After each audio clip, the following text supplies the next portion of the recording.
2026 का संशोधन करने वाले विधेयक को पुनर्स्थापित करने की अनुमति दी जाए। आइटम नंबर 14 अनुदानों की अनुपूरक मांगे पर चर्चा। माननीय वित्त मंत्री जी।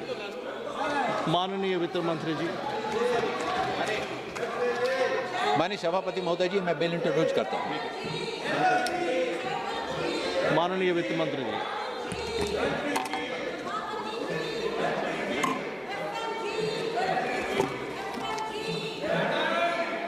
Thank you very much, sir. We've had discussions on the supplementary demand for grants, and about 33 honorable members have spoken on the subject. With all humility, I like to admit that most members seem to have spoken largely on the general budget, on which I have already given my reply earlier. But certainly a few members have spoken on specific issues related to the supplementary demand for grants. So initially, I will speak a few words about what exactly is in the supplementary demand for grants, and then respond to each one of the members who have raised the issues. So the second supplementary demand for grants, first of all, let me explain that within a year, up to 3 supplementary demands for grants have been placed on the table of this House for decades. But I'd like to say under Prime Minister, we have brought it down to the bare minimum, 1 or 2 and not beyond 2. So because not beyond 2 is a self-imposed kind of a restriction, so that we don't have a habit of bringing in more and more amendments and seeking Parliament's approval, we have made sure that we will minimize it to 2. But not doing even 2 or 1 would mean that we are inflexible, and would also mean that where states are asking for some, or when departments are asking for something which is so essential for them to function, it will look very uncaring and irresponsive of the government. And therefore, I think supplementary budget, which as per the original constitution makers, supplementary demand for grants is a very useful instrument. And where it is necessary, we will have to use it. But bringing that supplementary demand for grants should not be looked at as if some wrong assessments have been made originally in the budgetary estimate time, and therefore we have brought this. So it is done with a lot more open-mindedness and also flexibility which can be offered to the departments. And in that order, this time, we have placed the second supplementary demand for grants. Sir, in this, I seek the approval of the Parliament for expenditure requirements related to 61 grants. This involves gross expenditure of about 2.81 lakh crore through cash or technical or token supplementaries. The present proposal also includes an amount of 902 crore rupees that is being provided for recouping advances of an equivalent amount from the Contingency Fund of India. So, 2.01 lakh crore is the cash supplementary which is being taken under 18 grants, while 0.80 lakh crore is the technical supplementary, and that's being sought for 32 grants, and 59 total supplementary items are being sought from 43 grants. Upfront, I like to say that this 18 plus 32 plus 43 may not add up to 61, which I originally said 61 grants are being placed here, is because some of them repeat or overlap, so the numbers may not add up. With respect, I would want members to be taking this fact into cognizance. Now, first of all here, I also would want to give that point as a reiteration I wish to reiterate that with all this extra that we are coming up with, technical supplementary, cash supplementary, I do not want any member of the parliament to wonder if I will be able to reach the fiscal deficit number that I have said during placing the budget here. The budget for 26-27 certainly states what's the budget fiscal deficit for the year ending March 31st, 2026 is going to be, and the rest is going to be for the rest. So we are not going to in any way not fulfill the word given in the budget.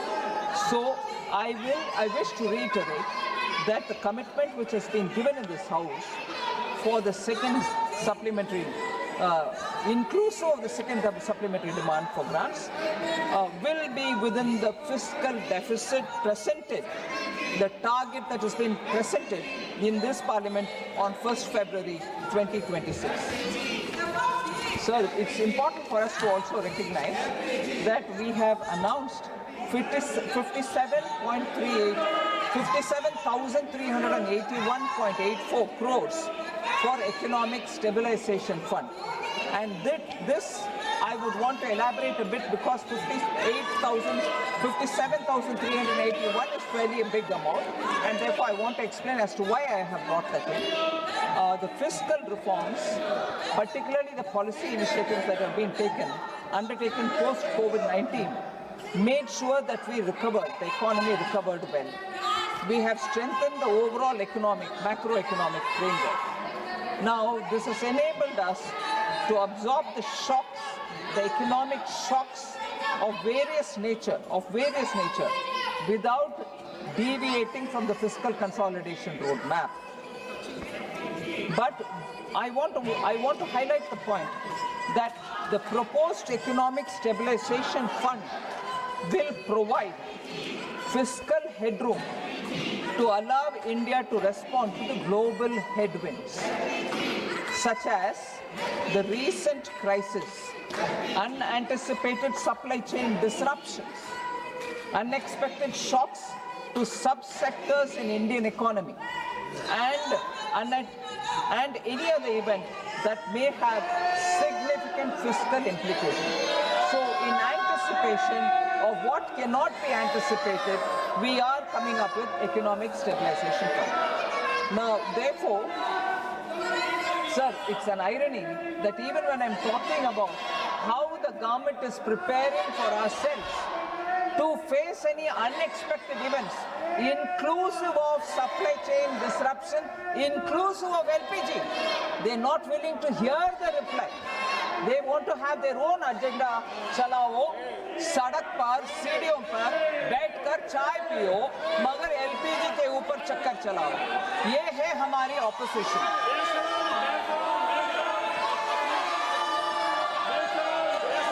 और दूसरा एक और विषय sir, क्योंकि हमारे सदस्यगण बैठे हैं और आप भी शुक्रवार के दिन जब प्राइवेट मेंबर्स बिल भी शुरू होना है उससे पहले मेरे जवाब है, इसीलिए मैं ये बात भी स्पष्ट करना चाह रही हूँ.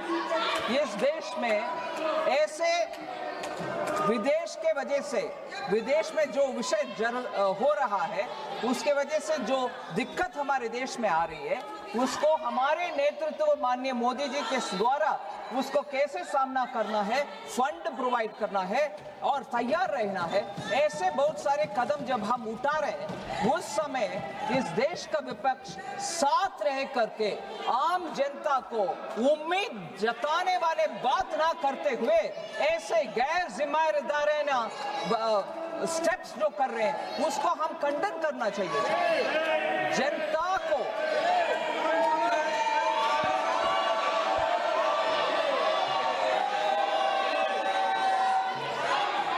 इस देश में आप कृपया अपनी जगह चले जाइए. आप जिस मुद्दा की बात कर रहे हैं एलपीजी में, वित्त मंत्री जी एलपीजी के बारे में बात कर रहे हैं, आप सुनना नहीं चाहते.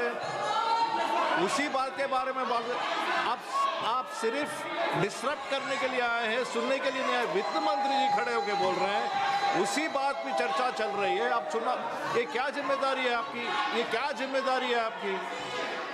आप एलपीजी के नारे लगा रहे हैं, वित्त मंत्री जी एलपीजी के बारे में बोल रहे हैं, आप सुनना नहीं चाहते हैं। आप बैठिएगा प्लीज, आप कृपया आप अपने जगह पे जाके बैठिए, सुनिए मैडम प्लीज। सो ऐसे परिस्थिति में सरकार के साथ देते हुए जो भी विदेश से जो भी दिक्कत आ रही है, हम सब पार्टी के रूपरेखा से वो उबर कर ऊपर आकर के देश के हित में साथ रह करके जनता को उम्मीद जताने वाले बात करना आवश्यक है।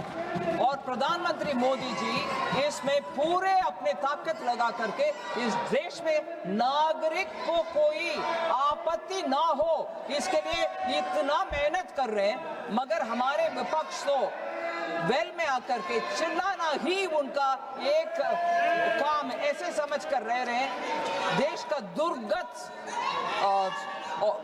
पोजीशन दुर्भाग्य है, मैं इससे ज्यादा क्या बोलूं।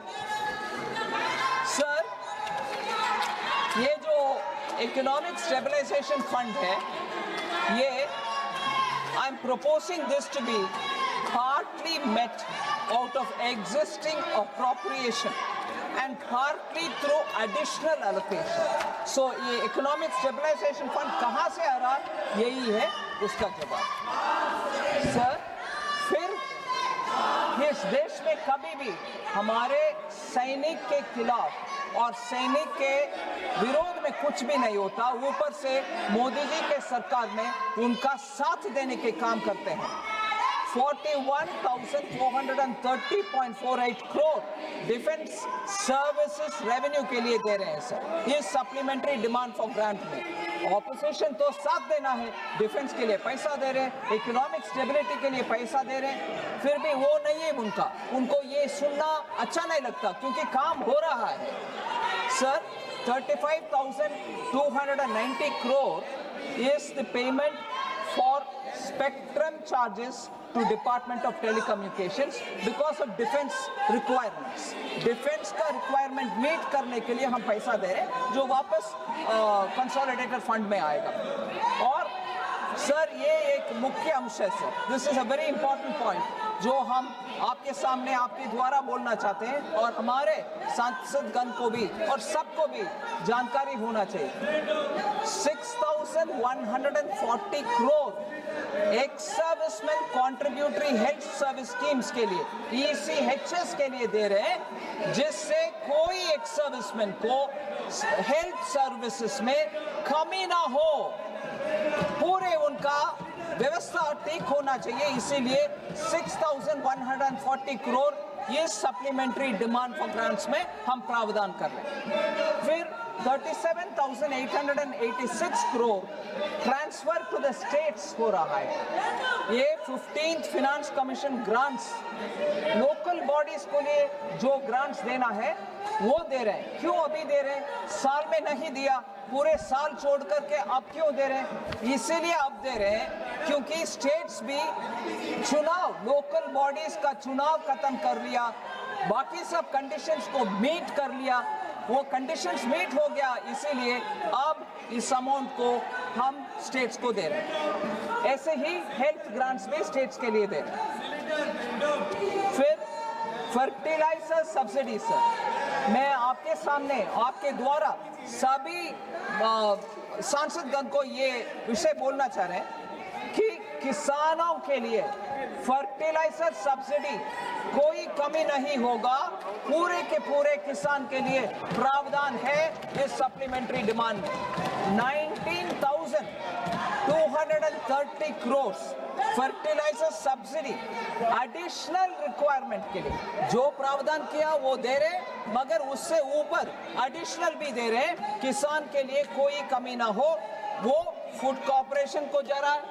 और मुख्य है डिस्ट्रिक्ट डिसेंट्रलाइज्ड, हर एक स्टेट डिसेंट्रलाइज्ड प्रोक्योरमेंट प्रोसीजर के द्वारा उनके अपने स्टेट में किसान से जो प्रोक्योरमेंट करते हैं, खरीदते हैं किसान से, उनके लिए भी पैसा इस फर्टिलाइजर सब्सिडी के द्वारा जो फर्टिलाइजर के लिए जा रहा है वो जाएगा, मगर उससे ऊपर 23,641 करोड़ PM गरीब कल्याण अन्न योजना के लिए जा रहा है। कल्याण अन्न योजना 2 रास्ता से जा रहा है सर। वो पैसा फूड कॉर्पोरेशन ऑफ इंडिया के लिए जा रहा है। फिर जैसे मैंने बताया, स्टेट्स उनके अपने तरफ से जो प्रोक्योरमेंट, जैसे मध्य प्रदेश राज्य गेहूं किसान से खरीदते हैं, उनके लिए भी इसके द्वारा पैसा जाएगा। सो गरीब कल्याण अन्न योजना में कोई दिक्कत ना हो, उनको पूरे मिलेगा। किसान के लिए कुछ कमी ना हो, उनसे प्रोक्योरमेंट भी होगा, दोनों के लिए पैसा इस सप्लीमेंट्री डिमांड फॉर ग्रांट्स में। अगर सर मैं बार बार मेरे दुख व्यक्त करती हूँ, ये सब आम नागरिक के लिए जो वेलफेयर प्रोजेक्ट्स के द्वारा हम पैसा दे रहे हैं और अन्न या गेहूं दे रहे हैं गरीब कल्याण के लिए, उसके लिए प्रावधान देने वाले सप्लीमेंट्री डिमांड फॉर ग्रांट्स के ऊपर इनका कोई ध्यान नहीं है। उनका नाराबाजी के ऊपर ही है इनका ध्यान। सर फिर एमएसएमई के लिए, उनके लिए छोटे छोटे कारोबार के लिए पैसा देने के लिए SIDBI, that is small industries development bank of India, उनको हम 3000 करोड़ दे रहे हैं इस सप्लीमेंट्री डिमांड फॉर ग्रांट्स के द्वारा। One second madam, one second. माननीय सदस्यगण, ये जो सप्लीमेंट्री स्पीच वित्त मंत्री जी दे रहे हैं, सारा देश सुनने के लिए बैठा हुआ है, सब टीवी के सामने बैठ के सुन रहे हैं। अभी वित्त मंत्री जी ने बताया है कि राज्य को 38,000 करोड़ का सैंक्शन किया हुआ है। अब ये जनता पूरे देश में सुनना चाहते हैं, आप क्या नारेबाजी लगा के वित्त मंत्री का आवाज सुनने नहीं दे रहे हैं। और फार्मर्स के लिए सब्सिडीज के लिए 18,000 करोड़, उसका भी